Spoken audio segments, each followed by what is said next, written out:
ঘরে নেই তৃষা, তবে কি বারান্দায়, নাকি একা একাই ছাদে চলে গেল আবার? ঘুমের 12টা বাজিয়ে বিছানা থেকে উঠে বারান্দার দিকে এগোলো অনেক। ধীর পায়ে থামলো বারান্দার দরজার সামনে।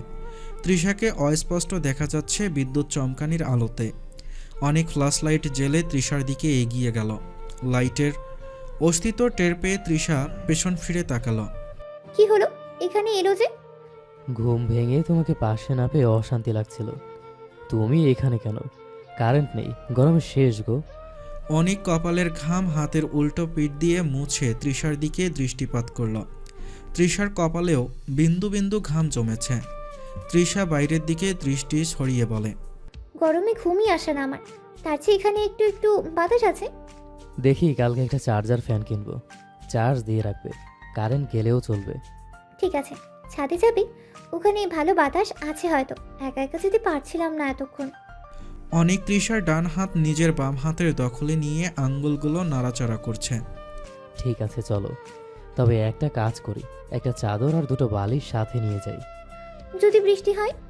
তা হবে বলে মনে হয় না। বিগত 1 মাসেও বৃষ্টির দেখা মেলেনি এই শহরে। আচ্ছা চলো তাহলে। তৃষা ঘরের দিকে এগোলো, সাথে অনিকও। বিছানা থেকে একটা বালিশ নিজে নিয়ে আরেকটা বালিশ অনিকের হাতে ধরিয়ে দিয়ে দুজন ঘর থেকে ছাদে যাওয়ার উদ্দেশ্যে বেরোলো ঘর থেকে। ছাদে পৌঁছে দুজন ধরাধরি করে বিছানার চাদর বিছিয়ে নিল ফ্লোরে।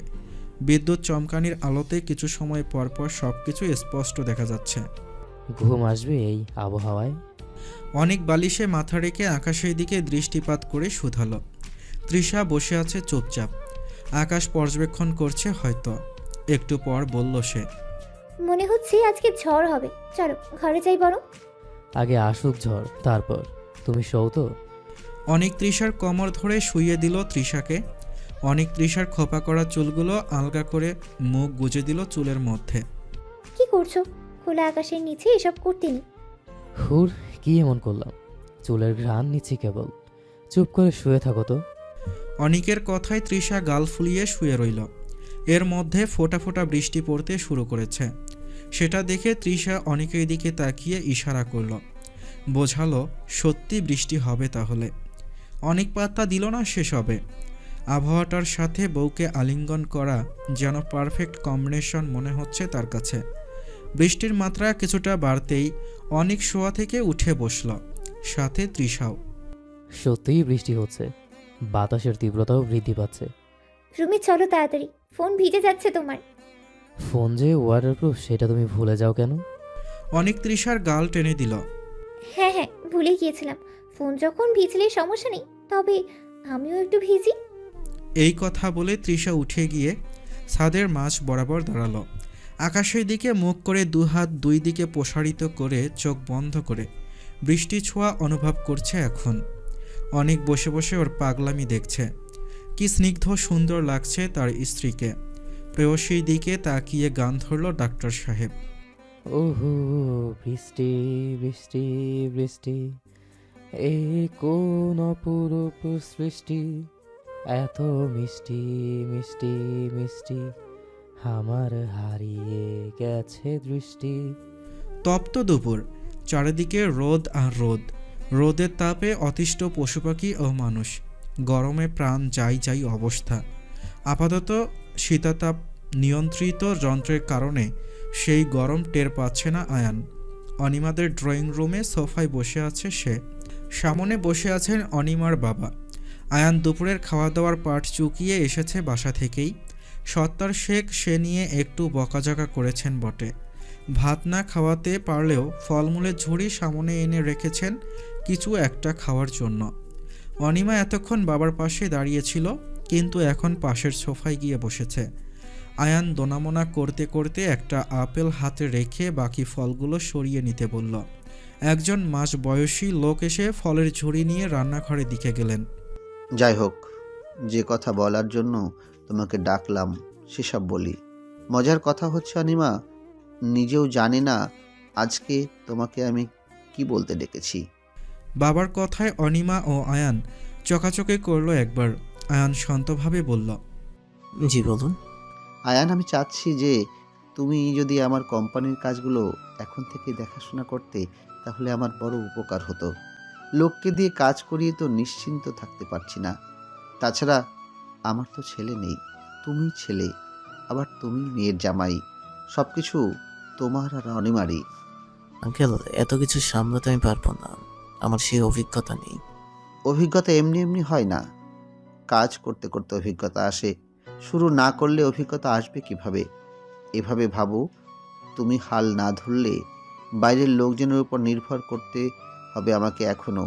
তাছাড়া আমি আর কদিন বাঁচবো বলো? বাবা, এসব আর বলবে না। অনিমার ছোট্ট ধমকে মুচকে হাসেন ছত্তর শেখ। জন্ম মৃত্যু কি কারো ইচ্ছে কিংবা অনিচ্ছাই হয়? মেয়েটা এখনও ছেলে মানুষ রয়ে গেল ভেবে দীর্ঘশ্বাস ফেললেন তিনি। আচ্ছা, বাদ দে অনিমা, আয়নের মতামত কি সেটা জানতে হবে। আয়ান চুপ থেকে সব কিছু ভাবছিল। টাকা পয়সা কিংবা সম্পত্তির প্রতি কোনো লোভ নেই ছেলেটার, কিন্তু জীবন ধারণের জন্য যতটুকু প্রয়োজন ততটুকু অবশ্যই ইনকাম করতে চায় আয়ান। তাই সব কিছু ভেবে ইতিবাচক মন্তব্য করল সে। ঠিক আছে আঙ্কেল, আপনি যেভাবে চান আমি সেভাবেই কাজ করব। যাক, আলহামদুলিল্লাহ, এবার শান্তি। ঠিক আছে বাবা, তুমি থাকো, আমি একটু বেরোবো। বসা থেকে দাঁড়িয়ে মৃদু হেসে বললেন ছত্তর শেখ। আয়ানও উঠল সাথে সাথে। অনিমা বসে রইল একইভাবে। আমিও বেরোবো আঙ্কেল, চলুন। অনিমা, আসছি। একটু পর যাও তুমি। বাবা, তুমি যাও। ঠিক আছে। অনিমার বাবা বেরিয়ে যেতেই আয়ান রেগে বলে, এভাবে আমাকে থাকতে বললে কেন? লাজ লজ্জা কবে হবে তোমার? কি ভাবছেন তোমার বাবা? নেহাত উনি তোমার বাবা বলে কিছু হয়তো ভাবছেন না, কিন্তু এসব যদি অন্য কারো সামনে বসে করে কেমন লাগবে? আয়ানের ক্রোধ দেখে অনিমা চুপ হয়ে গেছে। কি এমন করলো সে? কালকে কিছু নতুন শাড়ি কিনেছে অনিমা, সেখান থেকে একটা পছন্দ করে দিতে বলবে বলেই তো থাকতে বলল আয়ানকে। আমি তো এমনিই বলেছিলাম। ভেবেচিন্তে সব কিছু বলবা এরপর থেকে। আচ্ছা, এসো তুমি। অনিমার অভিমান হয়েছে। শেষের কথাগুলো বলেই নিজের ঘরে চলে গেছে অনিমা। আয়ানের খারাপ লাগছে এখন। ওভাবে না বললেও তো হতো। ছোট্ট মেয়েটা কষ্ট পেল তার জন্য। তাহমি, বেবি কেক মারলো। সহন উচ্ছ্বাসিত কণ্ঠে তাহমির দিকে তাকিয়ে বলল। বিছানায় আধশোয়া অবস্থায় আছে তাহমি। সহন পাশেই বসা। ডিনার শেষে যে যার রুমে গিয়ে শুয়েছে। সহনের পাগলামি দেখে তাহমি ঠোঁট টিপে হাসছে। হ্যাঁ, মারলো তো। আজকাল প্রায় কেক করে বেবি। মনে হয় তাড়াতাড়ি বের হয়ে আসতে চাচ্ছে। আর কত দেরি বলতো? এত অধৈর্য হওয়ার কিছু নেই, বুঝেছিস? যখন সে আসবে দেখবি এইরকমই লাথি দেবে। তাতে সমস্যা নেই, লাথিয়ে কুতে সব কিছু সহ্য করে নেব। তবু সে তাড়াতাড়ি আসুক। তাহমি সহনের বুকে মুখ গুজে দিল। সহন আলতো করে মাথায় হাত বুলিয়ে দিচ্ছে। আর কিছুদিন তারপর অপেক্ষার অবসান হবে। ইনশাআল্লাহ। আচ্ছা শোন, সামনে তো আয়নের বিয়ে, যদিও বেশ দেরি আছে, তবু এখনই বলি, অনিমার জন্য কি কিনবে? সেটা তুই জানিস। আপাতত আমি তো বেকার, তোর স্যালারি থেকেই নিব টাকা। আমার যদিও কিছু টাকা ব্যাংকে রাখা আছে, তবে সেটা হুটহাট প্রয়োজনের জন্য রাখা। আরে টাকার কথা কে বলল? আমি বললাম এক্স্যাক্টলি কি কিনবি সেটা বল। সেসব এখনো ভাবিনি, সময় আছে তো, পরে দেখা যাবে। আচ্ছা ঠিক আছে। সহন কথা বলতে বলতে তাহমির ঘাড়ে নাক দিয়ে ঘষতে শুরু করেছে এর মধ্যে। উষ্ণ নিঃশ্বাস তার প্রিয়তমর ছোঁয়ায় লাগাম ছাড়া লাগছে তাহমির। সহন তাহমির রেসপন্স পেয়ে আরেকটু ঘনিষ্ঠ হলো। ঠোঁটে ঠোঁট রেখে চোখ বন্ধ করে আরও উষ্ণতা ছড়ালো। কিছু সময় পরে দুজন দুজনার ওষ্ঠকে মুক্ত করে প্রলম্বিত নিঃশ্বাস ফেলতে ব্যস্ত হয়ে উঠল। তাহমি নিজেকে সামলে নেওয়ার চেষ্টা করছে। প্রেগনেন্সির এই স্টেজে এসব করা ঠিক নয়। সহনও বিষয়টা জানে, কিন্তু বেচারা দীর্ঘদিন দূরে সরে থাকার ফলে কন্ট্রোললেস হয়ে গেছে। শোন, প্লিজ শান্ত হও। বেবির কথা ভেবে একটু কষ্ট কর। তাহমির কথায় সহনের হুঁশ ফিরল। কিছুটা দূরে সরে বসে চোখ বন্ধ করে লম্বা নিঃশ্বাস ফেলল সহন। পরক্ষণে চোখ মেলে তাকিয়ে মৃদু হেসে বলল, সরি, আমার খেয়াল ছিল না। আচ্ছা তুই থাক, আমি একটু ছাদ থেকে ঘুরে আসি। তাহমি মাথা নেড়ে সম্মতি দিল। সহন বিছানা থেকে নেমে ঘর থেকে বেরিয়ে গেল। নিজেকে শান্ত করার জন্যই যে ছাদে যাচ্ছে লোকটা, সে বিষয়ে কোনো সন্দেহ নেই তাহমির। বেবি আসলে ওর দিকে তাকিয়ে সব দুঃখ কষ্ট ভুলে যাবে দুজনই। ইদানিং সত্তর শেখের শরীরটা বিশেষ ভালো যাচ্ছে না। যদিও তিনি মুখে কিছু কাউকে বলেননি, কিন্তু শরীরের অবস্থা দেখে বোঝা যাচ্ছে বেশ। প্রায় শহরের বাইরে কোথাও চলে যান তিনি। অনিমা জিজ্ঞেস করলে বলেন ডাক্তার মাঝে মধ্যে হাওয়া বদল করতে বলেছেন তাকে, সেজন্য শহরের বাইরে গিয়ে ঘুরে আসে। অনিমারও খুব ইচ্ছে বিয়ের পর সবাইকে একসাথে নিয়ে ঘুরতে যাবে।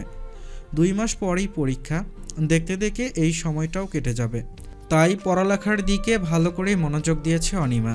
রেজাল্ট খারাপ হলে সবাই পেয়ে বসবে একেবারে। আজকাল আয়ানকে ভীষণ কাছে কাছে রাখতে ইচ্ছে করে অনিমার। মনে হয় কত তৃষ্ণা বুকে জমে আছে মন খুলে কথা বলার জন্য। সেদিন আয়ান অকারণে কেমন করে কথা বলে গেল, কিন্তু আর সরি টরি বলল না। সেই নিয়ে অনিমার একটু আধটু অভিমান হয়েছিল ঠিক, কিন্তু পরে সেসব উবে গেছে। মনে রাগ কিংবা অভিমান যাই হোক, সেটা বেশিক্ষণ ধরে রাখতে পারে না মেয়েটা। সত্যি কাউকে ভীষণ ভালোবাসলে হয়তো এমনই হয়। সন্ধ্যা নেমেছে শহরের বুকে। খানিকক্ষণ আগেই মাগরিবের নামাজ শেষ হলো। টিভিতে ইসরায়েলের ওপর ইরানের আক্রমণ সম্পর্কে প্রতিবেদন প্রকাশ করছে। সেই সব নিউজ খুব মনোযোগী হয়ে দেখছে অনিমা। পুরো বাসা খালি। কি করবে একা একা? সারাদিন ফোন ঘাঁটতে আর কতই বা ভালো লাগে। বাবাও বাড়িতে নেই, বাসায় কাজ করে রহিমা আপা আছে শুধু।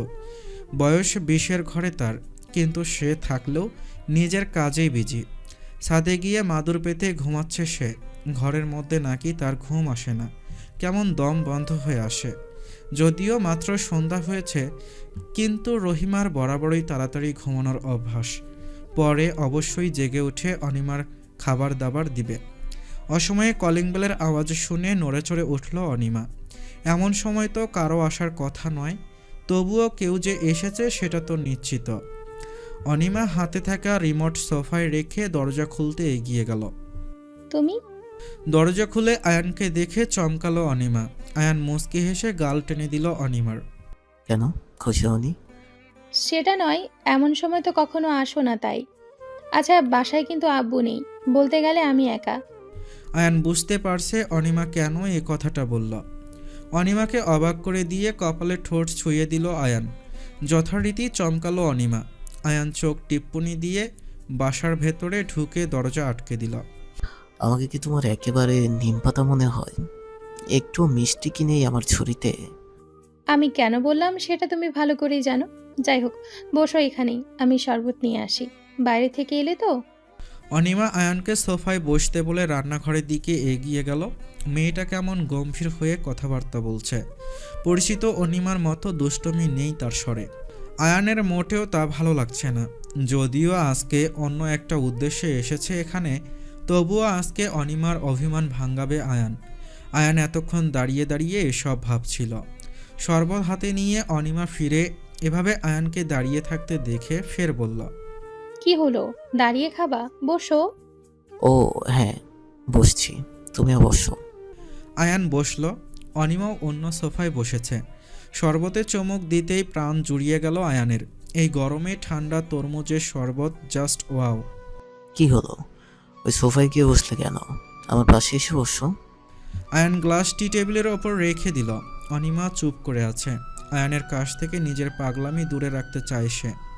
থাক, তুমি কি রাতে খেয়ে যাবে? না মানে, তাহলে আমি তোমার জন্য কিছু রান্না করতে বলতাম রহিমা আপাকে। উনি কোথায়? দেখছি না তো। ছাদে গিয়ে ঘুমিয়ে আছে। ও আচ্ছা, হ্যাঁ রান্না করতে বলো তাহলে। আয়ানের কথায় অনিমা হকচকিয়ে গেল।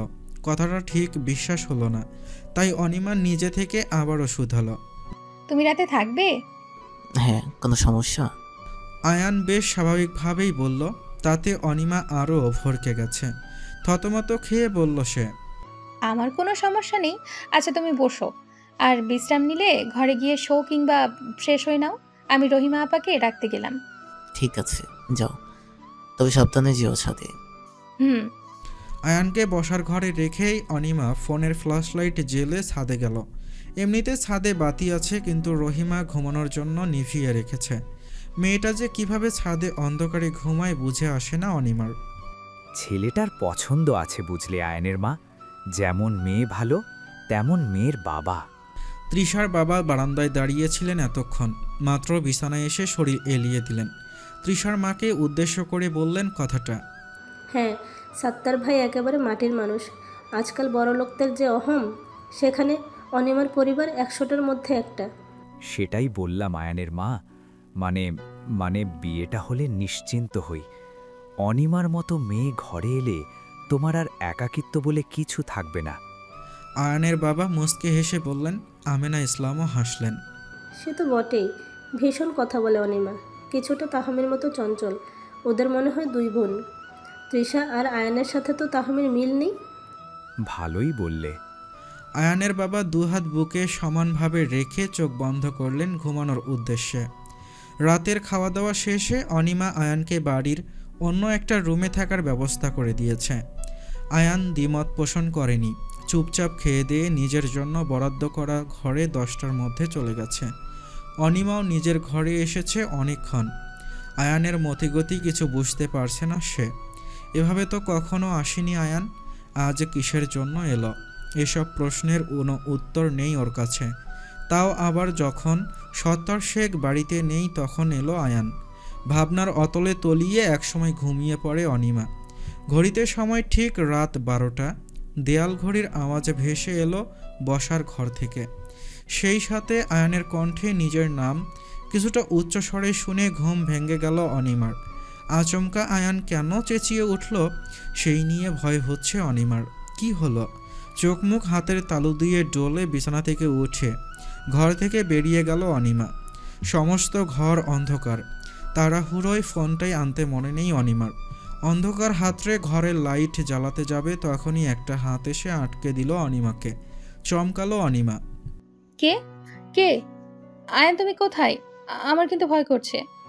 ভীতি প্রদর্শন করে বলল অনিমা। আয়ান অনিমাকে শান্ত করতে অন্ধকারে জড়িয়ে নিল বুকে। আমি অনিমা, শান্ত হও প্লিজ। কিছু হয়নি, সব কিছু ঠিক আছে। তুমি এভাবে ঘর অন্ধকার কেন? তুমি দাঁড়াও, আমি এক্ষুনি লাইট চালিয়ে দিচ্ছি।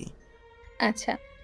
অনিমাকে ছেড়ে দিয়ে আয়ান অন্ধকারে হারিয়ে গেল কিছু সময়ের জন্য। অনিমা বুঝতে পারছে না কিছু। হঠাৎ ঘর আলোকিত হয়ে উঠল। আয়ান, রহিমা ও অনিমার বাবা সবাই সমস্বরে বলে উঠল, happy birthday to you, happy birthday to you, happy birthday to you dear Anima, happy birthday to you. Anima দুহাত দিয়ে মুখ চেপে দাঁড়িয়ে আছে। সব কিছু কল্পনার বাইরে ছিল তার। বসার ঘরের মাঝখানে টেবিলের ওপর ইয়া বড় একটা সুন্দর কেক রাখা, আর সমস্ত ঘরটা বেশ সুন্দর করে সাজানো। অনিমা এগিয়ে গেল সত্তর শেখের দিকে। জড়িয়ে ধরলেন মেয়েকে তিনি। অনিমা আহ্লাদি স্বরে বলল, এর জন্য তুমি মিছিমিছি বাইরে যাবে বলেছিলে। ইয়েস মাই প্রিন্সেস, সব কিছু আয়ান একাই করেছে, আমরা শুধু সাথে ছিলাম। চলো কেক কাটি। আয়ানের দিকে তাকিয়ে মুচকি হাসলেন অনিমার বাবা। অনিমা বাবাকে ছেড়ে কেকের সামনে এসে দাঁড়ালো। তোমরা এত ভালোবাসো আমায়, আজীবন যেন এই ভালোবাসাটুকু অটুট থাকে। ইনশাল্লাহ থাকবে। আঙ্কেল ঘুমাবেন? সারাদিন আমার সাথে এসব কিছু ব্যবস্থা করেছেন তো। তুমি বরং কেক কেটে নাও আগে, তারপর আমরা কথা বলবো। হ্যাঁ আপা, কাটেন কেক। আয়ান ও রাহিমার কথা মতো কেক কাটতে শুরু করলো অনিমা। প্রথমে ক্যান্ডেলগুলো ফু দিয়ে নিভিয়ে তারপর ছুরি দিয়ে কেক কাটল। সবাই আরও একবার একসাথে জন্মদিনের গান গাইল। প্রিয় মানুষদের সাথে জন্মদিনের সময়টুকু কাটানোই অনিমার কাছে বেস্ট গিফট মনে হচ্ছে। কেক কাটা শেষে সত্তর শেখ নিজের ঘরে চলে গেলেন। রাহিমাও মনমতো কেক টেক খেয়ে তারপর ঘুমোতে চলে গেছে। শুধু বসার ঘরে দাঁড়িয়ে আছে অনিমা ও আয়ান। তুমিও ঘুমোতে যাও বরং। অনিমা আয়ানের হাত থেকে কোল্ড ড্রিঙ্কসের গ্লাসটা নিজের হাতে নিল। কেমন লাগলো সারপ্রাইজ? ভীষণ ভালো, ধন্যবাদ দেওয়া দরকার, বাট দিচ্ছি না। দিতে হবে না, তার চেয়ে বরং একটু ঠোঁট ছুঁয়ে দাও বুকের মাঝখানে। আয়ানের নির্লজ্জ মার্কা কথাই কিছুটা অবাক হয়েছে অনিমা, তবে লজ্জাও লাগছে একটু আধটু। কেসে উঠল অনিমা। এসব বিয়ের পর। এমনিতে তো বলো কাছাকাছি আসি না, রোমান্স করি না, তাহলে এখন আসছো না কেন তুমি? তুমি যেমন পালায় পালায় করো তেমনটাতেই তোমাকে ভালো লাগে। ঠোঁট কাটা নির্লজ্জ হলে ভীষণ বেমানান লাগবে। সামনেই তো বিয়ে, তারপর তুমি আমার। হ্যাঁ, তাহলে এখন আমি কার? এখনো আমার, তখনও আমারই হবা। পার্থক্য একটাই, তখন হালালভাবে হবে। আয়ান অনিমার কথায় হাত বুলিয়ে দিল একবার। এমনিতেই মেয়েটাকে যতটা পাগলি মনে হয় আসলে সেরকম নয়, বেশ উন্নতি হয়েছে তার মধ্যে। ঠিক আছে, তাহলে যাও, তুমিও ঘুমাও, আমিও যাচ্ছি। শুভরাত্রি। আহা, শুভরাত্রি। এখানেও কাপল? আয়ান হেসে বলে নিজের ঘরের দিকে এগোলো। অনিমাও নিজের ঘরের দিকে এগোলো, ঠোঁটের কোণে হাসির রেখা ফুটিয়ে। ইদানিং তাহমির হাঁটাচলা করতে সমস্যা হচ্ছে। আগের মতো লাফিয়ে লাফিয়ে এই ঘর থেকে ওই ঘরে তো আর যেতে পারে না। সারাদিন বাড়িতে থাকতে থাকতে বিরক্ত লাগে আজকাল। ডাক্তারের তারিখ অনুযায়ী মাত্র 10 দিন বাকি আছে ডেলিভারির। ভয় লাগে, মনে হয় সব কিছু ঠিকঠাক হবে তো। কি ব্যাপার, এই ভর সন্ধ্যায় ঘর অন্ধকার করে শুয়েছিস কেন? ঘরে প্রবেশ করে বাতি জ্বালিয়ে দিল সহন। বিকেলে একটু বের হয়েছিল সে, মাত্র বাসায় ফিরল। তাহমি এতক্ষণ শুয়েছিল। সহনকে দেখে উঠতে চাইল ঠিক, কিন্তু একা উঠতে পারছে না। কোমরে ভীষণ ব্যথা। শুয়ে থাকলে আর নিজে থেকে একা একা উঠতে পারে না সে। শরীরের গঠন পরিবর্তনের ফলেই এই সমস্যা হয়। তাহমির কষ্ট হচ্ছে দেখে সহন ধরে উঠিয়ে বসায় তাহমিকে।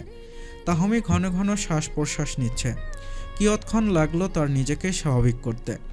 সব ঠিক আছে সহন, কিন্তু ভয় লাগছে। সবকিছু ঠিক থাকবে তো? বোকা মেয়ে, কিচ্ছু হবে না, সবকিছু ভালো হবে। তাই যেন হয়। আচ্ছা শোনো না, এখন থেকে তোকে তুই করে ডাকলে সাড়া দিবি না। মামুনি বলেছে কদিন পর আমাদের বেবি আসবে। সে যদি শোনে আমরা তুই তোকারি করি, তাহলে সেও সেটাই শিখবে। অথবা বিষয়টা কেমন লাগবে না? সহন একটু সময় নিল বিষয়টা নিয়ে ভাবতে। মিনিট 5 ভেবে চিনতে তারপর বলল, তাহলে আমিও তুমি বলার চেষ্টা করব। বাবা তার মাকে তুই বলে ডাকলেও তো পুচকার মনটা খচখচ করতে পারে, তাই না? বেশ, এখন থেকে আমরা একে অপরকে তুমি বলে সম্বোধন করবো, ওকে? ঠিক আছে। সহন তাহমির কপালে ঠোঁট ছুঁয়ে দিয়ে টেবিলের ওপর রাখা প্রয়োজনীয় জামাকাপড় ওয়াশরুমে গেছে ফ্রেশ হওয়ার জন্য। তাহমি বসে আছে একা। জীবনে খারাপ সময় তেমন করে কখনো আসেনি, তাই বলেই ভীষণ ভয় লাগছে তাহমির। আগামীকাল আবারও বাবার বাড়ি যাবে তৃষা, সাথে অনিকও যাবে। তাহমির সময় হয়ে গেছে জেনেই চলে আসবে তৃষা, সেই জন্য জামাকাপড় গোছগাছ করতে ব্যস্ত আপাতত। কিন্তু কাজের মধ্যে এসে অনেক পেছন থেকে তৃষাকে নিজের সাথে জড়িয়ে নিল। কি করছো? ছাড়ো বলছি। জামা কাপড় না গোছালে সকাল সকাল কিভাবে বের হব? আমি গুছিয়ে দিব, আসলে একটু ভালোবাসি। তৃষা নিজেকে অনিকের কাছ থেকে ছাড়িয়ে নিল, খিলখিল করে হেসে বলল, এসব পরে মশাই, আগে ঠিক করুন নতুন অতিথির জন্য কি কিনবো। এখন তো কিছু পড়তে পারবো না বেবি, মানে ও তো এতটুকু থাকবে। অনেক কিছুটা ভাবুক হয়ে গেল তৃষার কথায়। আসলেই তো, প্রস্কি পৃথিবীতে এলে তাকে কি দিবে? কিয়ৎক্ষণ লাগলো সেটা ঠিক করতে। ফের পুরো উদ্যমে তৃষাকে জড়িয়ে ধরল অনিক। ঘাড়ে নাক ঘষে বলল, সোনার আংটি দিব নতুন অতিথিকে। উপহার দেওয়া তো ফুরিয়ে যাবে না, বড় হলে না হয় আবার তার ইচ্ছে অনুযায়ী কিছু দিব। হয়েছে, থামুন, বেশি আশা করতে হয় না। আগে বেবি পৃথিবীতে সুস্থভাবে আসুক, তারপর। এখন যান, রেডি হয়ে আসুন আপনিও, আমার সময় লাগবে না কিন্তু। অনিক তৃষাকে নিজের বাহুডোর থেকে মুক্ত করে বিছানায় রাখা শার্ট ও প্যান্ট নিয়ে ওয়াশরুমে ঢুকলো চেঞ্জ করতে। সকাল থেকে তাহমির শরীরটা কেমন লাগছে, সেজন্য আজ অফিস যায়নি সহন। বাবার বাড়ি এসেছে 2 দিন হলো, সহনও এসেছে সাথে। তাহমির ভীষণ ভয় লাগছে। এমনিতেই এত সাহসী একটা মেয়ে, অথচ মা হওয়া নিয়ে তার মনে নানা শঙ্কা কাজ করে। সবচেয়ে বেশি চিন্তা হয় বেবিকে নিয়ে। সে ঠিকমতো পৃথিবীর আলো দেখতে পারবে তো? তৃষাও সারাক্ষণ বোনের পাশে পাশে থাকছে। অনেক একবার চেক আপ করে গেছে, যতটুকু বুঝতে পারছে হয়তো আজকেই লেবার পেইন উঠবে। সেই অনুযায়ী হসপিটালে আগেভাগে সব কিছু রেডি করে রেখেছে অনেক। তাহমির শাশুড়িও এসেছেন আজকে। তিনি কিছুক্ষণ পর পর এসে দেখে যাচ্ছেন তাহমিকে। আমিনা ইসলাম তো মেয়ের থেকে একটু দূরে সরছেন না। তাহমি বলে কয়ে তাকে অন্যান্য কাজবাজ করতে পাঠাচ্ছে। আয়ান তো টেনশনে মাঝে মধ্যে পায়চারি করছে। আয়ানের বাবা বাড়িতে নেই, আসবে আগামীকাল রাতে। সবাই এতটাই উদ্বিগ্ন হয়ে গেছে, মনে হয় তাহমি পৃথিবীতে একমাত্র প্রেগনেন্ট। সারাদিন এভাবেই কাটলো সবার। রাতে খাওয়া দাওয়া শেষে সবাই যে যার মতো ঘরে গিয়ে শুয়েছে। ফরিদা খান ও আমেনা তাহমির কাছে শুয়েছেন আজ। সহন আয়ানের সাথে ঘুমাবে। তৃষাও চেয়েছিল বোনের সাথে শুতে, কিন্তু দুই মায়ের অভিজ্ঞতা আছে বলে, তাহমির অসুবিধা ওনারা বুঝতে পারবেন বলে তৃষা আর জোর করেনি। আপাই, তোর কি বেশি শরীর খারাপ লাগছে? বোনের মাথার পাশে বসে আছে তৃষা। ফরিদা খানও বসে অন্য পাশে। আমিনা ইসলাম পাশেই চেয়ারে বসে আছেন। তাহমির অস্থিরতা ক্রমে বাড়ছে। একটু তুই যা অনেকের কাছে, রাতে কিছু হলে মামুনি তো আছেই, তোদের ডেকে নিবে। হ্যাঁ তিশা, তুমি গিয়ে শুয়ে পড়ো। ফরিদা খান তৃষাকে বললেন। সবার কথায় তৃষা নিজের ঘরে গেল। একটা সময় সবাই গভীর ঘুমে আচ্ছন্ন হয়ে গেল, কিন্তু তাহমির চোখে ঘুম নেই। পেটে থেমে থেমে ব্যথা হচ্ছে। শরীরের ভেতর থাকা ছোট্ট প্রাণীটি সে এখন অনুভব করতে পারে। এভাবেই ছটফটিয়ে সারা রাত কাটল তাহমির। সকাল হতেই ব্যথার পরিমাণ বৃদ্ধি পেল। বিষয়টা বাড়াবাড়ি পর্যায়ে গেলে হসপিটালে নিয়ে যাওয়া হয় তাহমিকে। ডাক্তাররা চেষ্টা করেও নর্মাল ডেলিভারি করতে না পেরে শেষমেশ সিজার করতে বাধ্য হয়। তাহমির কোল জুড়ে ছোট্ট একটি শিশু ভূমিষ্ঠ হইল। ওটি রুমের সামনে সবাই অপেক্ষা করছে। এর মধ্যেই মাগরিবের আজান দিতে শুরু করেছে। অপারেশন থিয়েটার রুমের দরজা খুলতেই এগিয়ে আসে তাহমির বাড়ির সবাই। একজন নার্স হেসে বলেন, আপনাদের পেশেন্টের ছেলে হয়েছে, মা এবং বাচ্চা দুজনেই সুস্থ আছে। সহন খবরটা শুনে খুশিতে আয়নকে জড়িয়ে ধরে কান্না করে ফেলল। সবার চোখের আড়ালে শক্তপোক্ত পুরুষের চোখের নোনা জল ঝরল তার পিতা হওয়ার সংবাদ শুনে। ছেলে কিংবা মেয়ে হওয়া নিয়ে দুই পরিবারের কারোরই কোনো মতামত ছিল না। যাই হবে, সুস্থভাবে পৃথিবীতে আসবে, সেটাই ছিল সৃষ্টিকর্তার কাছে সকলের প্রার্থনা। আলহামদুলিল্লাহ, আলহামদুলিল্লাহ। আমরা কখন দেখা করতে পারবো নার্স? তাহমির শাশুড়ি হেসে জিজ্ঞেস করলেন। নার্স স্বাভাবিকভাবেই বলে, একটু পরেই কেবিনে শিফট করা হবে ওনাদের, আপনারা দেখা করতে পারবেন। তবে বাচ্চার মা আপাতত সেন্সলেস, একটু পর ঠিক হয়ে যাবে। ঠিক আছে, ধন্যবাদ। এটা আপনি রাখুন, এটা আপনার বকশিস। সহন মানিব্যাগ থেকে 2,000 টাকার নোট বের করে নার্সের হাতে দিল। উনি হাসি হাসি মুখে আবারও অপারেশন থিয়েটারে ঢুকলেন। বিকেলের দিকে তাহমির ঠিকঠাক মতো জ্ঞান ফিরেছে। আপাতত গ্লুকোজ স্যালাইনের মাধ্যমে ক্ষুধা নিবারণ করা হচ্ছে রোগীর। পরে ভাত খেতে দিবে। নিজের পাশেই ছোট্ট প্রাণকে দেখে তাহমির বুকটা আনন্দে ভরে গেছে। সহন পাশে চেয়ারে বসে এতক্ষণ তাহমির মাথায় হাত বুলিয়ে দিচ্ছিল। তুই ঠিক আছিস তাহমি? ঠিক আছি আমি, তুমি চিন্তা করো না। দেখেছো, আমাদের ছেলে একেবারে তোমার মতো দেখতে হয়েছে। সেম ভ্রু, সেম চোখ, নাক, সবকিছুই তোমার মতো। সহন ঠোঁট কামড়ে হাসল। ছোট্ট সহনের হাতে নিজের একটা আঙ্গুল রেখে সহন বলল, হ্যাঁ, ডবল সহন। তাড়াতাড়ি সুস্থ হয়েছ, তারপর আমরা একসাথে বাসায় ফিরবো ইনশাআল্লাহ। মা মামুনি কোথায় সবাই? আছে সবাই, আবার আসবে আমি যাওয়ার পর। তাহমি মুস্কি হাসল। দেখতে দেখতে কেটে গেল সপ্তাহখানেক। আজকেই বাসায় নিয়ে এসেছে সহন। সবাই খুব খুশি। পিচ্ছির নাম রাখা হয়েছে সাকিন। সাকিনের ছোট্ট ছোট্ট হাত পাগুলো সুন্দর করে নড়াচড়া করছে।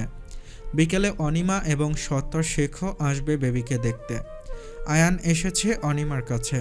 বেবি দেখতে যাবে কথাটা শুনতেই খুব খুশি হয়েছে অনিমা। সত্যি এখনই চলি না আমরা? পাগল একটা। এখন না, একটু পরে যাব। আঙ্কেলকে বলেছি তুমি রাত করে ফিরবে একটু। একেবারে রাতের খাওয়া দাওয়া করার পরে পৌঁছে দিব আমি। আঙ্কেলের কাজ আছে, পরে যাবেন তিনি। আচ্ছা ঠিক আছে, তাহলে তুমি বসো, আমি কফি তৈরি করতে বলছি। কোল্ড কফি তৈরি করতে বলো। অনিমা হেসে বলল, ঠিক আছে। একটি ছোট্ট প্রাণকে ঘিরে দুই পরিবারের লোকজনের আনন্দ কমছে না। সন্ধ্যা হতে সবাই বসেছে ড্রয়িং রুমে। তাহমি ঘরে শুধু সাকিনকে নিয়ে। পাশে অবশ্য সাকিনের দাদি আছেন। সহন ইচ্ছে করে আয়ানকে খেপানোর চেষ্টা করছে। বিয়েটা হলেই দেখবে শালাবাবু, মেয়েদের সামলানো কঠিন নাকি সহজ। দেখা যাবে সেটা। কি নিয়ে গুজুর গুজুর ফুসুর ফুসুর করছো তোমরা? তৃষার কথায় চমকে উঠল দুজন ওরা। সহন হেসে বলে, শালাবাবুকে শেখাচ্ছি কিভাবে মেয়েদের মন পেতে হয়। ও আচ্ছা, এসব না করে চলো আপুর কাছেই যাই। সাকিন কি সারা দিন শুয়েই থাকবে শুধু? হ্যাঁ চলো তাহলে। শোন, দেখো সাকিন হাসছে। পাশাপাশি শুয়েছিল তিনজন। রাতের খাওয়া দাওয়া শেষ হয়েছে।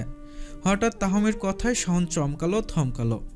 আগেও সাকিন হেসেছে, তবে এখন তো বড় হয়েছে একটু, তাই হাসিটা আরও প্রশস্ত হয়েছে। সাকিনের 4 মাস শেষের পথে। দেখতে দেখতে 4টা মাস কেটেও গেছে। কই দেখি আমার বাবুটা হাসছে কেমন করে। সহন ও তাহমির মাঝখানে শোয়া সাকিন। হাত পা অনবরত নেড়ে যাচ্ছে এতটুকু ছেলে, সাথে হাসছে। সহন সাকিনের কপালে ঠোঁট ছুঁয়ে দিল। সাকিনের হাসি গেল তাতে থেমে। তাহমি কটমট করে তাকিয়ে আছে এখন সহনের দিকে। বেচারা সহন অপরাধীর মতো সাকিনের দিকে তাকাচ্ছে একবার, আবার তাহমির দিকে তাকাচ্ছে একবার। দিলে তো হাসি 12টা বাজিয়ে। ছেলেটা কত সুন্দর হাসছিল। আমি তো একটু আদরই করলাম শুধু, বলছি না তোমাদের মা ছেলের মতে গতি, ভালোবাসতে গেলেও দোষ হয়। তাহমি মুচকি হাসলো সহনের কথায়। আসলে সিলিং ফ্যানের অনবরত ঘূর্ণন দেখেই এতক্ষণ হাসছিল সাকিন। সহন সাকিনের কপালে চুমু খাওয়ার ফলে ফ্যানের ঘূর্ণন স্পষ্ট দেখা যাচ্ছিল না বলেই ছেলেটা হাসা বন্ধ করে দিয়েছিল। হয়েছে, আমরা তো সুবিধার না, তাই আমাদের মতিগতি বোঝো না। ঘুমাও এখন। সহন বালিশে মাথা রেখে দীর্ঘশ্বাস ছেড়ে বলল, সাকিনকে এক পাশে শোয়ানো যায় না? তা আমি কতদিন তোমাকে জড়িয়ে ধরে ঘুমাই না। আসলে সাকিন পৃথিবীতে আসার আগে থেকেই কেমন একটা দূরত্ব সৃষ্টি হয়েছে তাহমি ও সহনের মধ্যে। তাহমিও মাঝে মধ্যে বিষয়টা ফিল করে। তাহমির মা ও সেদিন ফোনে এ বিষয়ে বলছিল, বাচ্চা হওয়ার পর থেকে অনেক মেয়ে বাচ্চা সামলাতে গিয়ে স্বামী থেকে দূরে সরে যায়। তাই এ সময় উচিত স্বামীকে বুঝিয়ে বলা বিষয়টা এবং যথাসম্ভব নিজেদের মধ্যে স্বাভাবিক সম্পর্ক বজায় রাখা।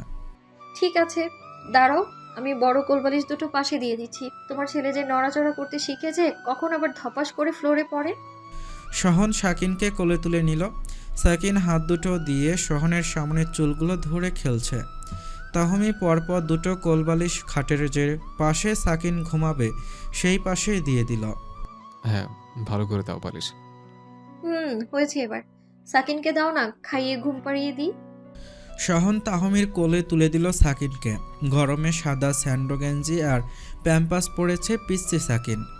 আধ ঘন্টা পরে ঘুমালো সে। সহন এতক্ষণ শুয়ে শুয়ে ছটফট করছিল, কখন ছেলেটা ঘুমাবে। সাকিনের নড়াচড়া থামতেই সহন ফিসফিস করে তাহমিকে ডাকতে লাগলো, তাহমি, এই তাহমি, সাকিন ঘুমিয়েছে? হ্যাঁ ঘুমিয়েছে। এবার তুমিও আমাকে ধরে ভদ্রলোকের মতো ঘুমাও। সহন সময় দিল না তাহমিকে। আস্তে আস্তে সাকিনের থেকে দূরে সরিয়ে আনলো তাকে। তারপর নিজের শরীরের ওপর উঠিয়ে শোয়ালো তাহমিকে। তাহমির কেমন অস্বস্তি হচ্ছে। সিজার হওয়ার সব সময় কেমন ভয় ভয় কাজ করে তাহমির মনে। মনে হয় যদি সেলাইয়ের কোনো সমস্যা হয়। পৃথিবীর সকল ভদ্রলোকগণ তাদের স্ত্রীর কাছে যে অভদ্র, সেটা কি তুমি জানো সাকিনের মা? তাহমির ঠোঁট টিপে হাসছে সাকিনের মা। ডাক্তার বড় ভালো লাগে শুনতে। তাহমি আস্তে করে সহনের ওপর থেকে সরে পাশে বালিশে শুয়েছে। হ্যাঁ জানি তো। তাহলে কি? কতগুলো মাস ঠিক মতো কাছাকাছি আসে না বলো তো? মাস 6 হবে, তবে ইচ্ছে করে তো করছি না। বলো, আমার কেমন একটা ভয় লাগে যদি। ধর পাগলে, তুমি শিক্ষিত, কত শত সিজারিয়ান বেবি হচ্ছে চারদিকে। কারো শুনেছ ছেলে নষ্ট হয়ে গেছে? বোকা বোকা কথা বলে মাঝে মাঝে। সহন কিছুটা বিরক্তি নিয়ে বলল কথাটা। হাজার হলেও সহন পুরুষ মানুষ। এতদিন দূরে দূরে থেকে যথেষ্ট অধৈর্য হয়ে গেছে লোকটা। তাহমি নিজেও জানে তার এই ভয় সম্পূর্ণ অমূলক। নিজেকে বোঝাতে মিনিট 5 সময় নিল তাহমি। এভাবে চলতে থাকলে সম্পর্কে দূরত্ব বাড়বে, বই কি কমবে না। সহন কিছুটা রেগে গিয়ে তাহমিকে আর জড়িয়ে ধরছে না, চুপচাপ শুয়ে আছে। ডিম লাইটের মৃদু আলোতে সাকিনের দিকে তাকাচ্ছে সহন। তারপর আলতো করে সাকিনের মাথায় হাত বুলিয়ে দিল। তাহমি সহনের বুকে মাথা রেখেছে। সহন তবুও চুপ করে রইল। প্লিজ রাগ করো না, কখনো তো রাগ করোনি, তাই তুমি রাগলে ভীষণ অন্যরকম লাগে। তাহমির কথাগুলো ভেতরে কিছু একটা ছিল, হয়তো আকুতি কিংবা অসহায়ত্ব। সহন আর রেগে থাকতে পারল না। 2 হাতে আঁকড়ে ধরল তাহমিকে। মাথায় ঠোঁট ছুঁয়ে দিয়ে বলল, রাগ করিনি, আসলে মেসেজটা চটে গিয়েছিল। আমিও দুঃখিত। ঘুমাও, রাত হলো ভালোই। সাকিন উঠে চলে গেলে তোমাকে আবার বসে থাকতে হবে। সাকিন রাতে 3 থেকে 4 ঘন্টা ঘুমায় মাত্র। তাছাড়া সে হাত পা নেড়ে একা একা খেলাধুলা করে, মাঝে মধ্যে আবার অহেতুক কান্নাকাটিও করে। এতটুকু বয়সী তার মন মতো হাত পা না নাড়াতে পারলে চিৎকার করে কান্নাকাটি করে। উঠতে অনেক দেরি, এখন বলো তো তুমি শুরু করবে নাকি আমি, নাকি আমাকে আগের রূপে ফিরতে হবে, কোনটা? শহনের মান সাপটে ভেসে উঠল সেই বাসর রাতের স্মৃতি। এই দস্যি মেয়েটা কিভাবে জোরাজোরি করে তাকে আদর করতে চাইতো। ভাবতেই হেসে উঠল সহন। তাহমির পিঠে হাত রেখে আলতো করে চাপ দিয়ে বলল, থাক বন্যা রানী, এখন তো আমি ফুল লোডে আছি, তাই আমিই করছি। যখন আবার এনার্জি কম পড়বে তখন তুমি করবে না হয়। তবে তাও আমার মনে হচ্ছে আমার রাগ করার জন্য নিজের মনের বিরুদ্ধে গিয়ে এসে বলছো তুমি। আমি নিজেও চাচ্ছিলাম, কিন্তু নিজের ভয়টাকে কাটাতে পারছিলাম না। কিচ্ছু হবে না। তাহমি মাথা নেড়ে সম্মতি দিল। সহনের বুকের ওপর তাহমির তপ্ত নিঃশ্বাস যেন সহনকে আরও জঙ্গলি করে তুলতে লাগলো। সহন ক্রমে ক্রমে তাহমির শরীরের উত্তাপ বাড়াতে লাগলো নিজ স্পর্শে। এতগুলো দিনের জমিয়ে রাখা অনুভূতি প্রকাশ করলো দুজন। ভালোবাসাময় হয়ে উঠল কিছু মুহূর্ত। সব কিছুর মধ্যে অনিমার এইচএসসি পরীক্ষা শেষ হয়েছে ভালো মতো। সামনের সপ্তাহে বিয়ের তারিখ ঠিক করেছে দুই পরিবারের লোকজন। সত্তর শেখের শরীরটা দিন দিন খারাপ হচ্ছে, সেই নিয়ে অনিমার ভীষণ চিন্তা। বাবাকে রেখে কিভাবে শ্বশুরবাড়ি চলে আসবে সেসব ভেবে মন খারাপ হয়। আবার আয়ানকে ছেড়ে দূরে থাকতেও আর ইচ্ছে করে না। মেয়ের চিন্তাভাবনা সত্তর শেখ ভালো করেই বুঝতে পারেন। তাই দুপুরের খাওয়া দাওয়া পাট চুকিয়ে নিজের ঘরে ডেকে পাঠালেন অনিমাকে। অনিমা শান্তভাবে এসে বাবার পাশে বিছানায় বসল। কিরে মা, এভাবে চিন্তা করতে করতে মুখখানা তো শুকিয়ে গেছে। সামনে বিয়ে, এখন চেহারা এমন করলে হয়? মেয়ের মাথায় হাত রেখে শুধালেন সত্তর শেখ। অনিমা হু হু করে কেঁদে উঠল হঠাৎ করে। মেয়ের এমন কাণ্ডে চমকালেন থমকালেন তিনি। ছোট্ট মেয়েটা কখন এত বড় হয়ে গেল তার। বাবাকে রেখে যাওয়ার জন্য মনটা যে তার কতটা খারাপ সেটা বুঝতে বাকি নেই সত্তর শেখের। বাবা, তুমি একটু ভালো করে ডাক্তার দেখাও। তোমার এই অবস্থায় কিভাবে তোমাকে ছেড়ে যাব আমি? প্লিজ মা, কাঁদিস না, আমি ঠিক হয়ে যাব। বয়স হয়েছে, এই সময় বিভিন্ন অসুখ বিসুখ ধরে, সে নিয়ে তো চিন্তা করতে হয়। আয়ান তো কবে থেকে তোর জন্য অপেক্ষা করছে বল। ছেলেটা যোগ্য বলেই তো সব কিছু মেনে নিলাম। দেখছিস তো, আয়ান কোম্পানির হাল ধরার পর থেকেই বেশ উন্নতি হয়েছে ব্যবসার। অনিমার চোখের পানি মুছিয়ে দিলেন সত্তর শেখ। অনিমা বাবাকে জড়িয়ে ধরেছে, মাথায় হাত বুলিয়ে দিচ্ছেন সত্তর। আমি জানি বাবা, তোমার জহুরির চোখ, কাঁচ ও হীরার পার্থক্য তুমি বুঝতে পারো। হ্যাঁ, ঠিক বলেছিস। আয়ানের পরিবারের সবাই খুব ভালো, দেখিস তোর কোনো সমস্যা হবে না। সেটা আমি জানি বাবা, তুমি সুস্থ থাকলে আমার আর কোনো চিন্তা নেই। মেয়ের কথায় দীর্ঘশ্বাস ফেললেন তিনি। ঠিক আছে, যা ঘরে গিয়ে বিশ্রাম নে।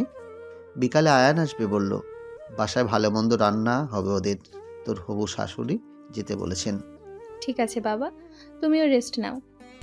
অনিমা বাবাকে রেখে নিজের ঘরের দিকে এগোলো। দেখতে দেখতে কতগুলো দিন কেটে গেল। এই তো মনে হয় আয়ানের সাথে পরিচয় হলো সেদিন, কিন্তু মাঝখানে পেরিয়ে গেছে প্রায় 3টে বছর। সাকিনকে গোসল করিয়ে বিছানায় এসে শোয়ালো তাহমি। 4 হাত পা নড়াচড়া করতে ব্যস্ত সে। শরীরে বিন্দু বিন্দু পানির ফোঁটা। নিজের গায়ের ওড়না দিয়ে ছেলের শরীর মুছে দিল তাহমি। ছেলেটার পানি ভীষণ পছন্দ। পানির ছিটে ফোটাও লাগলেও হেসে ওঠে নিঃশব্দে। ছেলেকে জামাকাপড় পরিয়ে কোলে নিয়ে শাশুড়ির ঘরের দিকে এগোলো তাহমি। ঘরে একা রেখে গোসল করতে তো যেতে পারে না, তাই ফরিদা খানের কাছে সাকিনকে রেখে তারপর গোসল করবে তাহমি। সহন অফিসে ফিরবে একেবারে রাতে। দুপুরে একটা জরুরি মিটিং থাকায় আজকে আর বাসায় ফেরা হলো না। ও বাড়িতে কাজকর্মের ব্যস্ততায় দিন কাটছে তৃষা, অনেক, আয়ানের আত্মীয় স্বজন এসেছে কয়েকজন। বিয়ের এখনও বাকি 3 দিন। তাহমি আগামীকাল যাবে বাবার বাড়ি। সাকিনকে নজর ছাড়া করতে চান না ফরিদা, নইলে আরও 2 দিন আগেই বাবার বাড়ি চলে যেত তাহমি। তপ্ত দুপুর, বৈশাখের উত্তাপ্তে অতিষ্ঠ শহরের মানুষজন থেকে শুরু করে পশু পাখি ও গাছপালা। বৃষ্টি নেই বললেই চলে, তাই গরম অসহনীয় পর্যায়ে পৌঁছে গেছে। দুপুরের খাওয়া দাওয়া না করেই বান্ধবী ইকরাকে সাথে নিয়ে শপিং করতে এসেছিল অনিমা। আয়ানকে বলেনি অবশ্য, বললে আয়ান নিজেও আসতে চাইতো সাথে।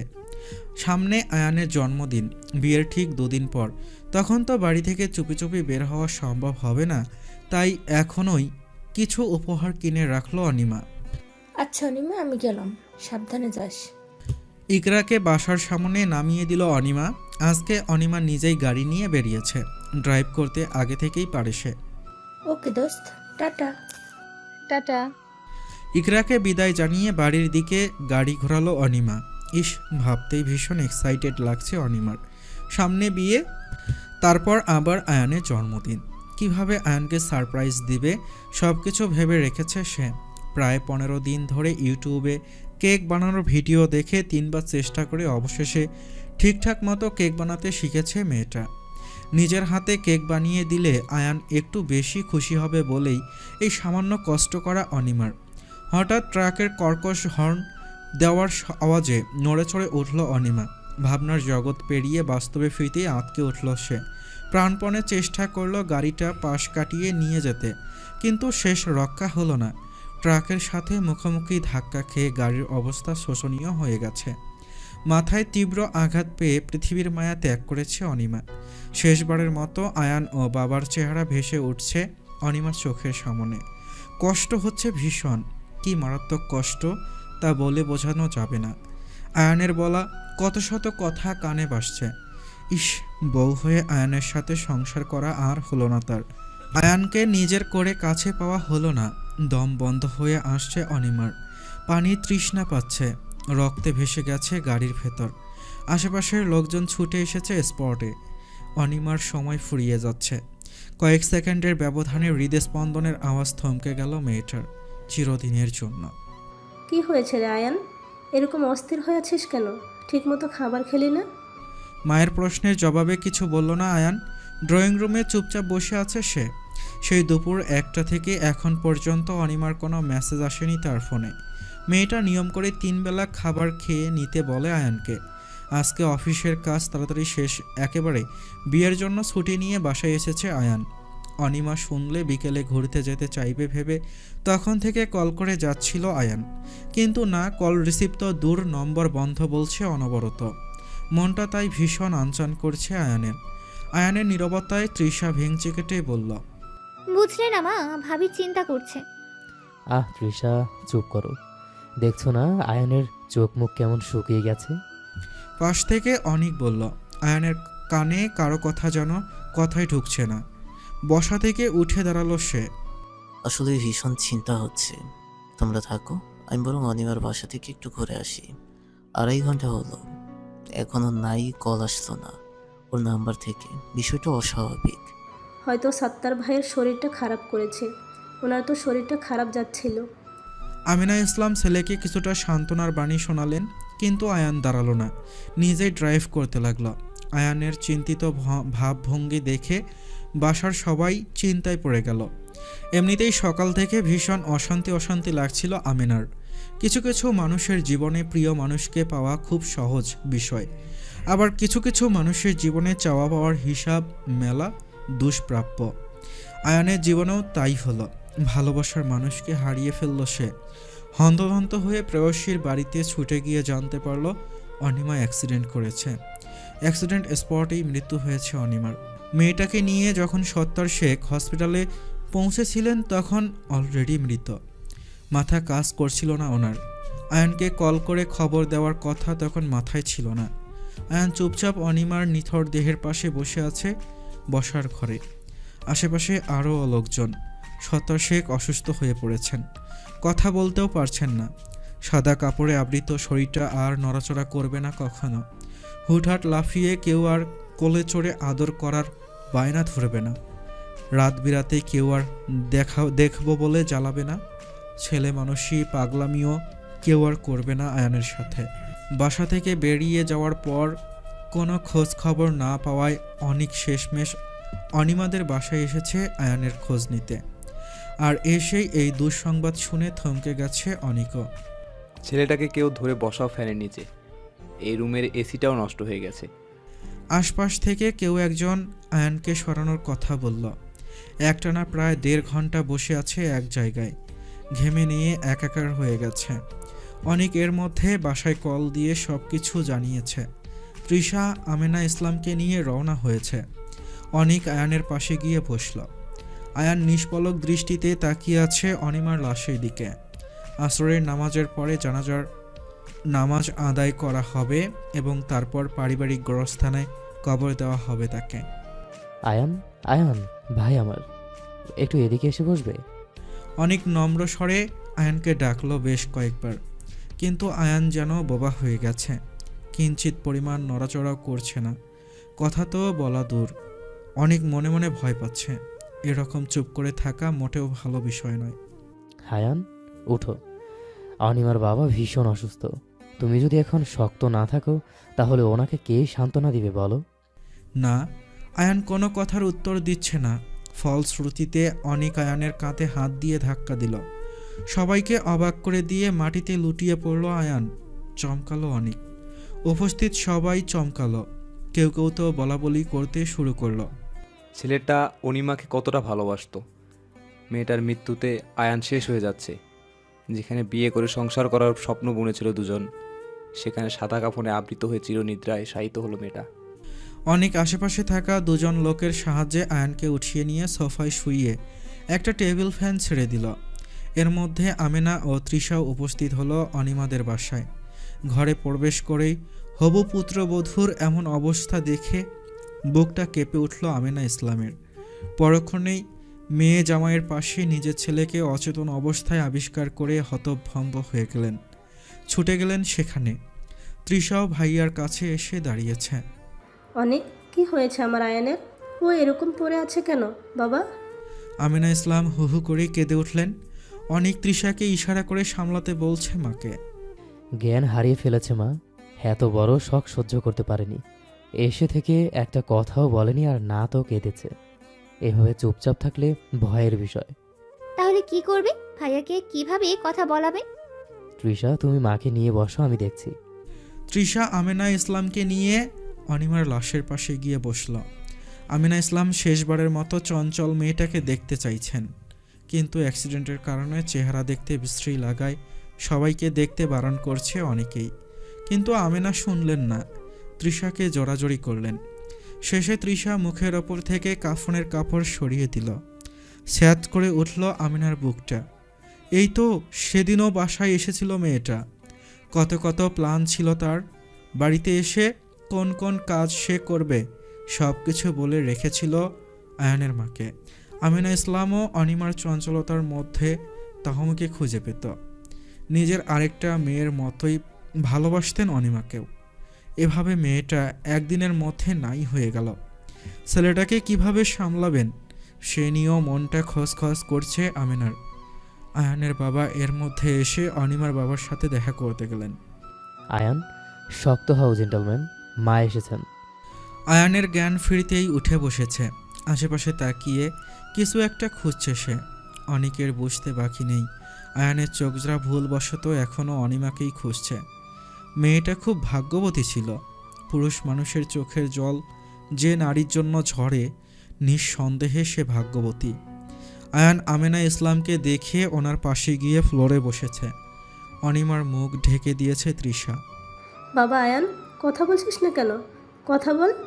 অনিমাকে শেষবারের মতো কিছু বলবি না ওকে? মায়ের কথায় শব্দ করে কেঁদে উঠল আয়ান। অনিমার লাশের দিকে তাকিয়ে চিৎকার করে উঠে কান্নার বেগ আরও বাড়ালো। উপস্থিত সবাই তাকিয়ে আছে আয়ানের দিকে। আয়ান সব কিছু ভুলে অনিমাকে জড়িয়ে ধরে গলা ছেড়ে কাঁদতে লাগলো। আয়ানের কান্না দেখে অনেকেরও দু চোখ ছলছল করছে। আমেনা ইসলাম তো আগে থেকেই কাঁদছেন। তৃষা ওড়নায় মুখ গুজে ভাইয়ার আহাজারি দেখছে। কলিজা পুড়ে যাচ্ছে ছেলেটার। অনিমা, হে অনিমা, এইভাবে পারলে স্বার্থপরের মতো আমাকে ছেড়ে যেতে। তুমি না বলতে আমাকে কখনো একা রেখে কোথাও যাবে না। মল্ল পেতনি হয়ে গাড়ি চাপবে। কই, তোমাকে তো দেখতে পাচ্ছি না আমি। অশরীরে হয়ে আসতে তো পারো। আমি কিভাবে বাঁচবো তোমাকে ছাড়া? বাড়িতে বিয়ের জন্য সব কিছু কত সুন্দর করে সাজানো হয়েছে। আমাদের বিয়েটা হলো না অনিমা, আমাদের এক হওয়া হলো না, একটা সংসার হলো না। আচ্ছা, কে আমাকে জ্বালাতন করবে এখন? কে কে হুটহাট বিব্রত করবে বলো তো? এই অনিমা, আমি আর কখনো তোমাকে বকবো না। এক্ষুনি লাফিয়ে আমার কোলে উঠতে পারো না? তৃষা মাকে জড়িয়ে ধরে ডুকরে কেঁদে ওঠে। আমিনা ইসলামেদি নিজেকে বড্ড অসহায় লাগছে। চোখের সামনে বসে সন্তানকে এভাবে কষ্ট পেতে দেখেও মা হয়ে কিছু করতে না পারার যন্ত্রণা মারাত্মক। সবাই আয়ানের কষ্ট দেখে চুপ হয়ে গেছে। পুরুষ মানুষের কান্না কি বিশ্রী রকমের ভয়ঙ্কর তা না দেখলে কেউ বুঝবে না। আয়ানের চিৎকারে শেষমেশ সত্তার শেখও বসার ঘরে এসে উপস্থিত হয়েছেন। অনিমার জন্য আয়ানের এত ভালোবাসা দেখে বড্ড আফসোস হচ্ছে ওনার। পোড়া কপাল, না হলে এই ভালোবাসা উপেক্ষা করে কেউ পৃথিবী ছাড়ে? কপালে ছিল না মেয়েটার এত সুখ। এর মধ্যে সহন ও তাহমি এসে গেছে। তাহমি সাকিনকে নিয়ে একপাশে দাঁড়িয়ে আছে। কি বলে যে ভাইকে সান্ত্বনা দিবে সে ভাষা তাহমির জানা নেই। ভেবেছিল ভাইয়ের বিয়েতে কত আনন্দ করবে, খাবে, আর কি হলো? নববধূ সাজে যাকে দেখার কথা ছিল আজ সে লাশ হয়ে শুয়ে আছে ভাইয়ার কোলে। সহন ও অনিক মিলে আয়ানকে ধরে লাশের কাছ থেকে সরিয়ে নিয়ে আসে। বাকিরা অনিমার লাশকে জায়গায় শুয়ে দেয় আবারও। সত্তার শেখ বেশিক্ষণ দাঁড়িয়ে থাকতে পারলেন না, তাই নিজের ঘরে গিয়ে বসলেন। সৃষ্টিকর্তা যখন তার স্ত্রীকে নিয়ে গেলেন তখনও এতটা কষ্ট হয়নি। পৃথিবীতে হয়তো সন্তানের প্রতি ভালোবাসার চেয়ে আর কারো প্রতি বেশি ভালোবাসা থাকেই না। জীবন কারোর জন্য থমকে থাকে না, শুধু জীবনের প্রতিটি দিন সেই মানুষটার অভাবে দুর্বিষহ লাগে। আয়ানেরও হচ্ছে তাই। অনিমা ছাড়া বেঁচে থাকলেও তা জীবন্ত লাশের মতোই বেঁচে থাকা মনে হয় তার কাছে। মেয়ের চলে যাওয়ার ঠিক সপ্তাহখানেকের মধ্যে সত্তার শেখও ইন্তেকাল করেন। ভদ্রলোকের আগে জটিল রোগ ছিল শরীরে, কিন্তু সে কথা কখনো প্রকাশ করেননি তিনি। লিউকেমিয়া হয়েছিল ওনার, একেবারে লাস্ট স্টেজে ছিল বলে ডাক্তার আগেই বলেছিলেন বেশি দিন নেই তার হাতে। তাই তো মেয়েকে তাড়াতাড়ি বিয়ে দিতে চেয়েছিলেন। মৃত্যুর আগে নিজের যাবতীয় সম্পত্তির 70% আয়ানের নামে করে দিয়ে গেছেন সত্তার শেখ। বাকি 30% বিভিন্ন মসজিদ, মাদ্রাসা ও এতিমখানার জন্য বরাদ্দ করা হয়েছে। আয়ান কিছু নিতে চায়নি প্রথমে, কিন্তু পরে অনিমার বাবা চিঠি পড়ে সব কিছু নিজের করে নিয়েছে। অনিমার ভীষণ ইচ্ছা ছিল একদিন দেশের নামকরা বিজনেসম্যান হবে আয়ান, কিন্তু আয়ানের অত বড় হওয়ার ইচ্ছে কখনো ছিল না। কিন্তু এখন আছে সেই ইচ্ছে। প্রেয়সীর সব ইচ্ছে পূর্ণ করার চেষ্টা করছে আয়ান। অনিমার ইচ্ছে মতো একটা কোচিং সেন্টার খুলে সেখানে মধ্যবিত্ত পরিবারের শিক্ষিত ছেলেমেয়েদের কাজের ব্যবস্থা করে দিয়েছে। 12 জন টিউটর সেখানে কাজ করে। মূলত যখন আয়ান অনিমাকে পড়াতো তখনই এই ইচ্ছার কথা বলেছিল অনিমা। টাকা পয়সার তাই কোনো অভাব নেই এখন আয়ানের, কিন্তু মনের শান্তি সে হয়তো চিরকালের জন্য হারিয়ে গেছে। আগের মতো আর কথা বলে না আয়ান, সব সময় মেপে মেপে কথা বলে। সারাক্ষণ কাজকর্ম নিয়ে নিজেকে ব্যস্ত রাখাই যেন তার একমাত্র করণীয় বিষয়। বিছানার চাদরটা এক পাশ থেকে অন্য পাশ টেনে নিয়ে বালিশ দুটো নিয়ে টানাটানি করছে সাকিন, কিন্তু বালিশের ওজন বেশি হওয়ায় টেনে কোলাচ্ছে না। তাহমি গেছে গোসল করতে, তাকে রেখে ফরিদা খান জোহরের নামাজে ব্যস্ত। সহনের আসার সময় হয়ে গেছে ভেবেই দ্রুত গোসল করতে গেল তাহমি, কিন্তু ওয়াশরুমে বসে ঘরের মধ্যে জিনিসপত্র ফেলার শব্দ শুনে গলা উঁচিয়ে সাকিনের উদ্দেশ্যে বলল, সাকিন, কি ফেললে বাবা? কিছু ফেলো না, আমি এখনই আসছি। মায়ের গলার আওয়াজে দুষ্টু হাসি দিল সাকিন। বয়স তার 3 বছর। এলোমেলো পায়ে হাঁটে সে, কথা বলে আধো আধো। বয়সের তুলনায় সাকিন স্লো একটু। আম্মা, তুমি এসো না, আমার খুব ভালো লাগে সব কিছু ফেলতে। এই বলে সাকিন ড্রেসিং টেবিলের ওপর থাকা সব কিছু আবারও ফেলতে ব্যস্ত হয়ে উঠল। তাহমি যা বোঝার বুঝে গেছে, আজকে নিশ্চিত ঘরের দফারফা হয়ে যাবে। উফ, ছেলেটাকে নিয়ে আর পারে না। তাহমি তড়িঘড়ি করে গোসল সেরে বেরিয়ে এসে দেখে ফ্লোরের দুপাশে লিপস্টিক, চিরুনি, কাজল, বডি স্প্রে ছড়িয়ে বসে আছে সাকিন। চেহারার এক পাশে লাল, অন্য পাশে কালো, মানে এক পাশে লিপস্টিক মেখেছে আর অন্য পাশে হলো কাজল। সাকিন, এইসব কি? তোমাকে সুন্দর করে গোসল করে রেখেছিলাম, আর এর মধ্যে চেহারার কি অবস্থা করেছো তুমি? আমি সাজু করেছি আম্মা। হাতে লিপস্টিক নিয়ে হেসে হেসে বলল সাকিন। তাহমি কোমরে শাড়ির আঁচল গুজে সব কিছু উঠিয়ে ড্রেসিং টেবিলের ওপর রাখলো আবারও। এর মধ্যেই কলিং বেলের আওয়াজ ভেসে এলো। তাহমি এক দৌড়ে গিয়ে দরজা খুলে দিল। কি ব্যাপার, এমন হাঁপাচ্ছ কেন তুমি? শাওনের প্রশ্নের উত্তর দিল না তাহমি, শুধু ইশারায় বোঝালো পরে বলবে। মেয়েটা এক দৌড়ে আবারও নিজের ঘরে গেল সাকিনের কাছে। ঘরে এসে দেখে আবারও সব কিছু ফ্লোরে নামানোর ব্যবস্থা করছেন ব্যস্ত সাকিন সাহেব। তাহমির মেজাজ বিগড়ে গেল তাতে। সব কিছু জায়গাতে রেখে চোখ রাঙিয়ে বলল ছেলেকে, এ সাকিন, আর যদি দেখি এসব করতে তাহলে কিন্তু বেঁধে রাখবো তোমায়। মায়ের শাসনে চোখ মুখ কুঁচকে ফেলল সাকিন। এর মধ্যে ঘরে সহন এসে ঢুকল। বাবাকে দেখে ফ্লোরে বসে পড়ল সাকিন, ঠোঁট বেঁকিয়ে কান্না জুড়ে দিল অনায়াসে। সহন হাতের ব্যাগ রেখে এগিয়ে গেল ছেলের কাছে, কোলে তুলে নিয়ে শুধালো, কি হয়েছে, কাঁদছো কেন বাবা? আম্মু শুধু সবসময় নিজে সাজুগুজু কলে বাবাই, আমকে সাজায়লা, তাই আমিও একটু সাজতে গেছিলাম বলে বকছে, দেখো এক। সাকিনের কথায় ফিক করে হেসে উঠল সহন। তাহমি রেগে দাঁড়িয়ে আছে এখনো। সারাদিন জ্বালিয়ে মারে, এখন আবার বাবার কাছে নালিশ হচ্ছে। দেখছো ছেলে কত বিচ্ছু হয়েছে এখনই। তাহমি অভিযোগের সুরে বলল সহনকে।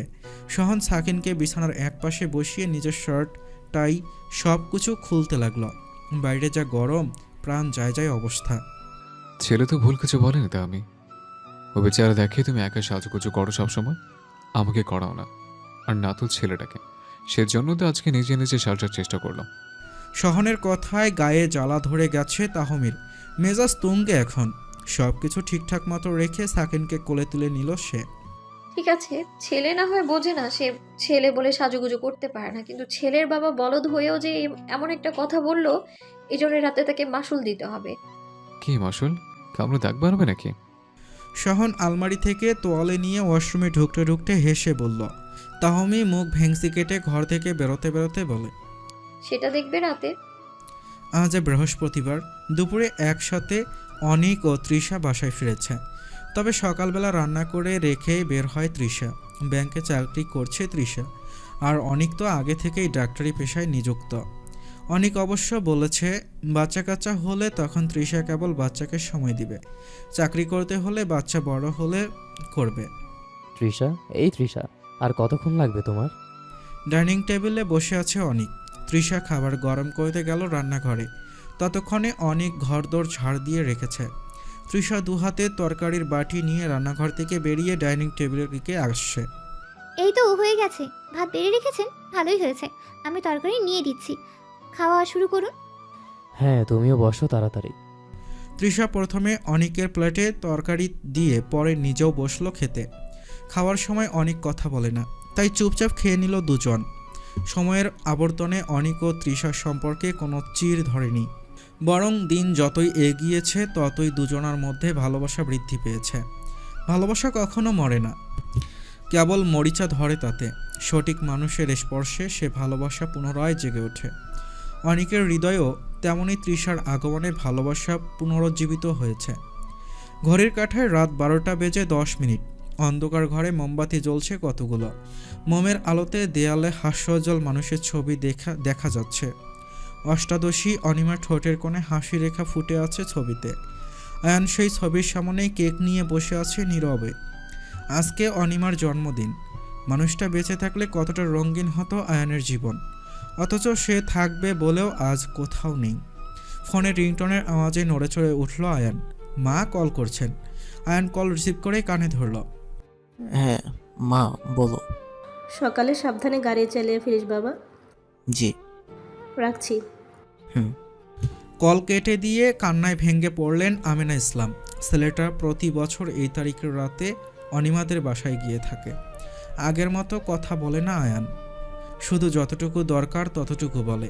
নিজের ছেলেকে নিজেই চিনতে পারেন না, অকারণে রেগে যায়, একেবারে লোহার মতো শক্ত হয়ে গেছে।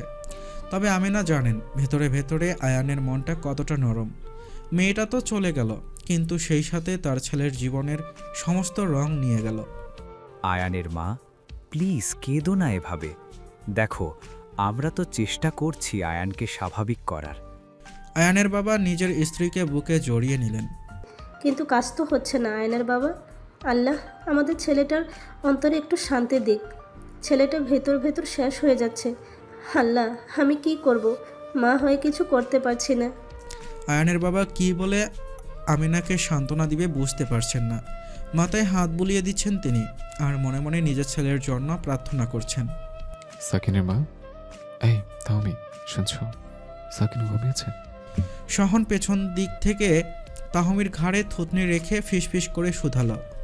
তাহমি সাকিনকে ঘুম পাড়াতে গিয়ে সাথে নিজেও ঘুমিয়ে গেছে, তাই সহনের ডাক টাক আর কানে যাচ্ছে না। বউয়ের কোনো সারা শব্দ না পেয়ে সহন উঠে বসল। তারপর ফোনের ফ্ল্যাশ লাইট জেলে সাকিন ঘুমিয়েছে কিনা চেক করতে লাগলো। যা বাবা, ছেলের সাথে তো ছেলের মাও ঘুমিয়ে গেছে। সহন ফোনটা বালিশের পাশে রেখে আলতো করে তাহমির ওদরে হাত বুলিয়ে দিল বার কয়েক। ফলে তাহমির ঘুম ভেঙে গেল। চোখ পিটপিট করে তাকালো তাহমি। কি করছো, ঘুমাচ্ছ না কেন? আমার চোখের ঘুম উড়িয়ে নিয়ে ছেলের সাথে দিব্যি ঘুমিয়ে পড়লে। বাহ তাহমি বেগম, বাহ।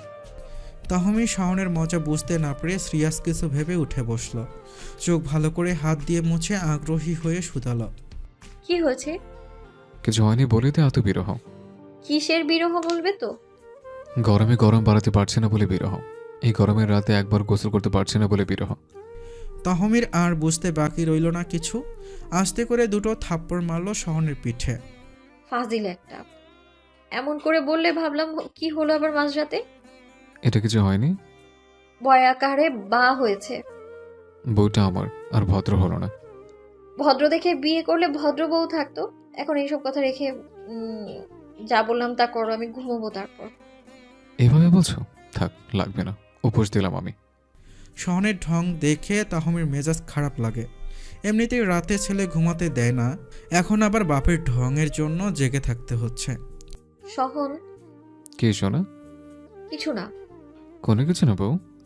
তোর কল্লা। ওয়াও, কতদিন পরে সেই ডাক। আবার বলো তো একবার। কিছু করবি নাকি আমি করব? বউ, আদর করলে বেশি আনন্দ, সুতরাং তুই আদর কর। আজকে বাসরাত ফিল হচ্ছে, বুঝলি? এই যে আবারও তুই করে করছিস, আমিও করছি। মনে হচ্ছে অতীতের দিনগুলোতে ফিরে গেছে। তাহমি শহনকে শুইয়ে দিয়ে নিজে শহনের ললাটে ঠোঁট শুইয়ে দিল। ছেলে ঘুমিয়েছে বলে এসব বললাম। সে তো এখন টেপ রেকর্ডার হয়েছে, যা বলি তাই ঘ্যান ঘ্যান করে। শহন ফিক করে হেসে উঠল তাহমির কথায়। বেচারি বাচ্চা সামলাতে গিয়ে হিমশিম খাচ্ছে আজকাল। অবশ্য সাকিনও কম দুষ্টমি করে না। আচ্ছা, এখন রাগ করিস না, আয় বুকে আয়, এসে আমার বুকটা শান্ত কর। তাহমি মুচকি হাসল। সময় পেরোলেও ভালোবাসা কমেনি লোকটার। শহন তাহমিকে বুকে জড়িয়ে নিল। তাহমিও শহনকে আবদ্ধ করল নিজের মায়াজলে। শরীরের প্রতিটি জায়গায় ঠোঁট ছুঁইয়ে দিতে ব্যস্ত হয়ে উঠল শহন। তাহমি থেকে থেকে কেঁপে উঠল বার কয়েক।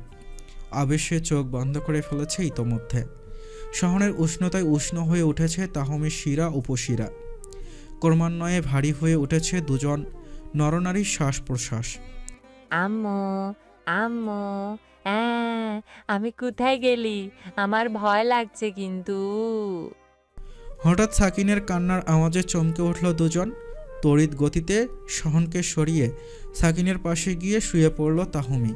ছেলেকে নিজের কাছে টেনে শুয়ে মাথায় হাত বুলিয়ে দিয়ে বলল, এই তো আমি বাবা, ভয় পেও না, ঘুমাও। মায়ের স্পর্শ পেয়ে ঘুম জড়ানো চোখে একবার আশেপাশে নজর বুলিয়ে ফের ঘুমানোর চেষ্টা করছে সাকিন। বেচারা শহন এক জায়গায় শুয়ে দীর্ঘশ্বাস ফেলল। জীবনটা আর জীবন রইল না। ধুর, ভাল লাগে না। গল্পটি কেমন লেগেছে অবশ্যই কমেন্ট করে জানাতে ভুলবেন না। সেই সাথে আমাদের চ্যানেলে নতুন হলে অবশ্যই চ্যানেলটি সাবস্ক্রাইব করে দেবেন। পরবর্তী গল্প খুব শীঘ্রই আসছে। সে পর্যন্ত আমাদের সঙ্গেই থাকুন। আল্লাহ হাফেজ, সবাইকে ধন্যবাদ।